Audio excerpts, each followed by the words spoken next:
I was always frightened of classical music, and I never wanted to listen to it because it was Beethoven and Tchaikovsky and sort of big words like that, and Schoenberg. I always thought... Paul McCartney. I mean, like a taxi driver the other day had some sheet music of a Mozart thing. And I said, what's that, And he said, oh, that's the high-class stuff. You won't like that. He said, no, you won't like that. And I said, well, what is it, He said, oh, no, you won't like it. It's high-class, that. It's very high-class, highbrow. And that kind of way, I always used to think of it. I used to think, well, that's very clever, all that stuff. And it isn't, it's just exactly what's going on in pop at the moment. Pop music is the classical music of now.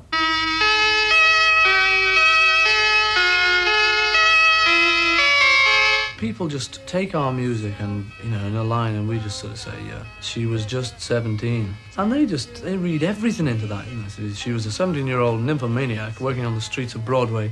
But, what we meant is she's just 17. But it might mean all the other as well. I don't know, I've no idea if there's any Aeolian cadences and, miasmic climaxes and all of that. I mean, we're the last people to know about our songs, because the pop world's never heard the pop world as such. Because we can't, it's like if you look at a snapshot of yourself, you're looking at what tie you were wearing, or whether you were looking nice in the snapshot. But anyone else will just take the snapshot and say, oh, that's good, that's a snapshot of Tony, it's nice. We really just always think of ourselves as just happy little songwriters, just little rockers, just playing in a rock group. But it gets more important than that after you've been over to America and you've sort of got knighted.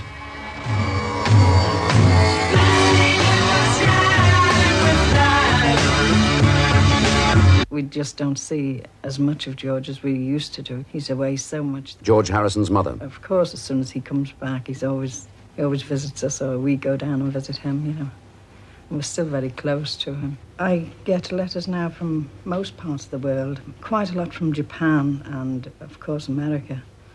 And some of the Iron Curtain countries started now to write it. I get maybe up to 200, 250 a week. George says, I think you're really more popular than I am now, Mum, and he sees all the letters, and he has a good laugh about it.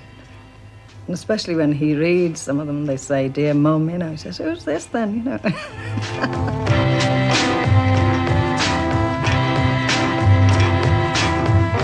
It's more fun in the record if there's a few sounds that you don't really know what they are, and really they're just instruments, only something happens on here, I couldn't tell you what, because we have a special man who sits here and goes like this. Ringo Starr. And the guitar turns into a piano or something, And then you may say, why don't you use a piano? Because the piano sounds like a guitar. In charge of the Beatles recordings, George Martin. You can cut, you can edit, obviously, you can slow down or speed up your tape, you can put in backward stuff, you can put in electronic sounds which you can possibly reproduce live.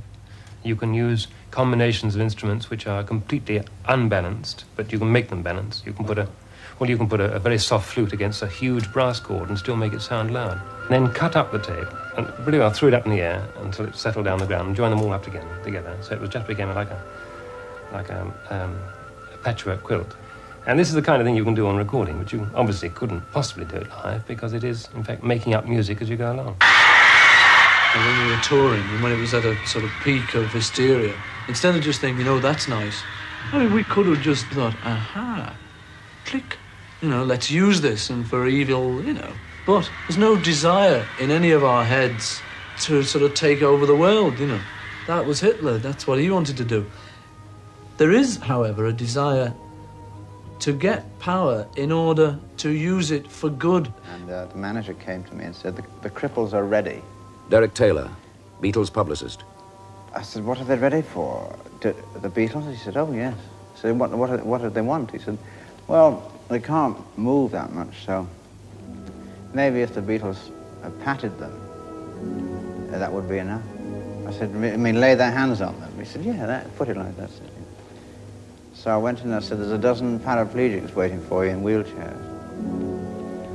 So, good enough, they trooped out, touched them, grinned, and said, see you again. The Maharishi. The whole world movement has to be a cooperative enterprise, no? I don't know what level he's on, but we had a nice holiday in India and came back rested to play businessman. John Lennon. We were there 4 months, or George and I were. It We was lost good. 13 pounds and we looked a day older.